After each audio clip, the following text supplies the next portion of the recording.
The median formula for grouped data. Welcome, everyone. Let's begin our lesson on the median formula for grouped data. Now, if you recall from our previous section, we practiced how to identify the median class within a frequency distribution. However, we face a new challenge today. Because grouped data is organized into intervals or ranges, rather than individual, specific points, we can't simply point to a single middle number in a list. Instead, we need a more precise method. Today, we are going to learn how to use a mathematical formula to interpolate, or estimate, the exact value of the median within that median class. This will allow us to move from just finding a range to finding a specific, calculated value. The median formula. Now that we understand why we can't simply pick a middle number from a list, let's look at the tool we use to find that exact point. To calculate the median of grouped data, we use a specific mathematical formula. If you look at the screen, the formula is median equals L plus all over the fraction, with the numerator being n divided by 2 minus CF all over F, then multiplied by H. I know that looks like a lot of symbols, so let's break down exactly what each variable represents so you can use it confidently. First, we have L, which stands for the lower limit of the median class. This is the starting value of the interval we identified in the previous section. Next, N represents the total number of observations, which is simply the sum of all your frequencies. Then, we have CF. This is a very important one to get right. It is the cumulative frequency of the class preceding the median class. I want to emphasize this note on the slide. This is not the cumulative frequency of the median class itself, but the running total from the class right before it. Next is F, which is the frequency of the median class, just the simple frequency for that specific interval. Finally, we have H, which represents the class size. You can find this by calculating the difference between the upper limit and the lower limit of your class interval.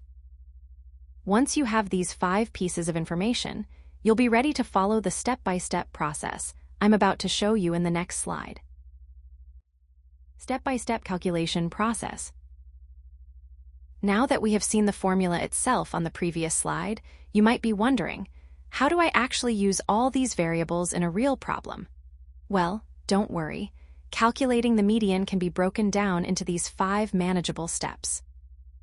First, step 1, construct the cumulative frequency table. Before you even look at the formula, you need a running total. Add a new column to your data table for cumulative frequency, which we denote as CF. You calculate this by adding each frequency to the sum of all the frequencies that came before it. Step 2, determine the median position. This is a crucial step.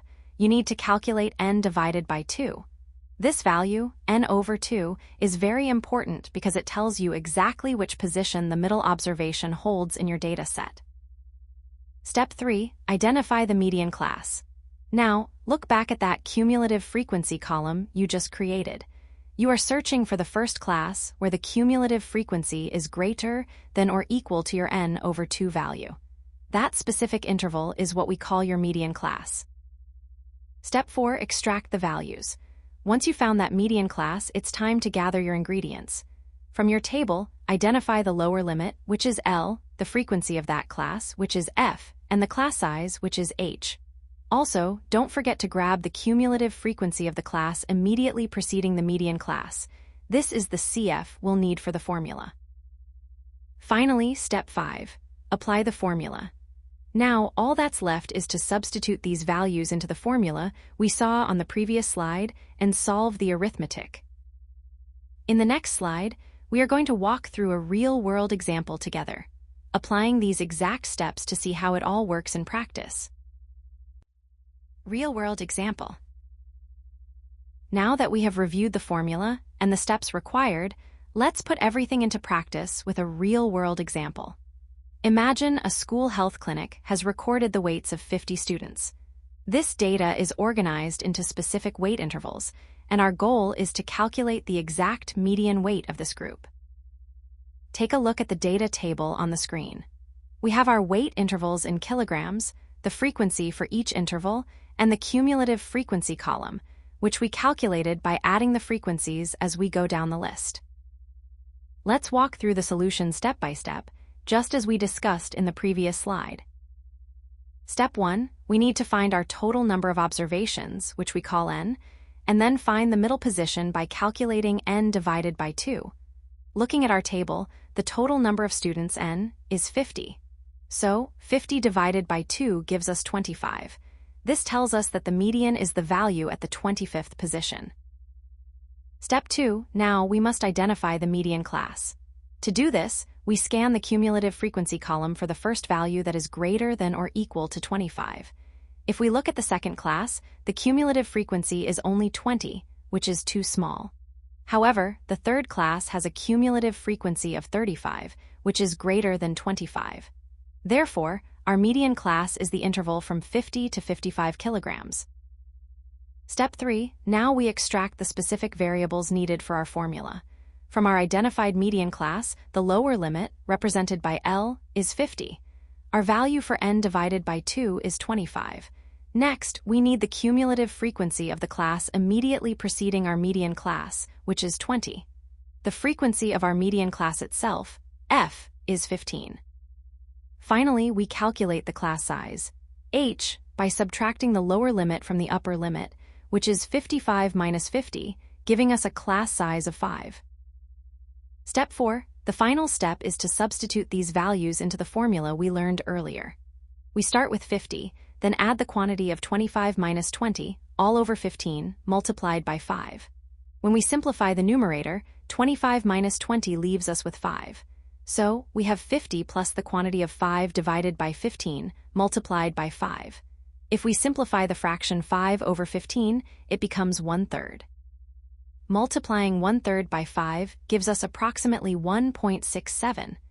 Adding this to our lower limit of 50, we arrive at our final answer.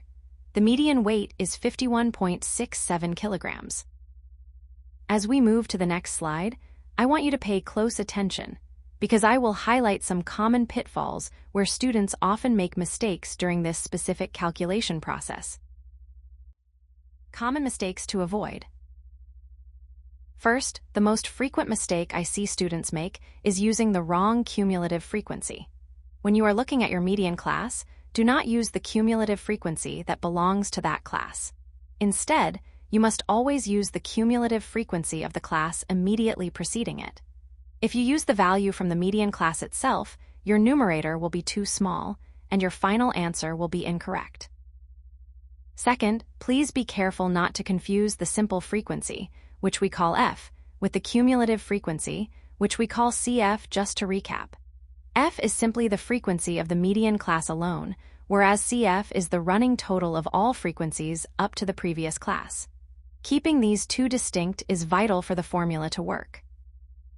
Third, watch your calculation of the class size, which we represent as H. To find H, you must subtract the lower limit from the upper limit of the class interval. For instance, if your class is 50 to 55, your class size is 5. A small error here will scale your entire calculation incorrectly.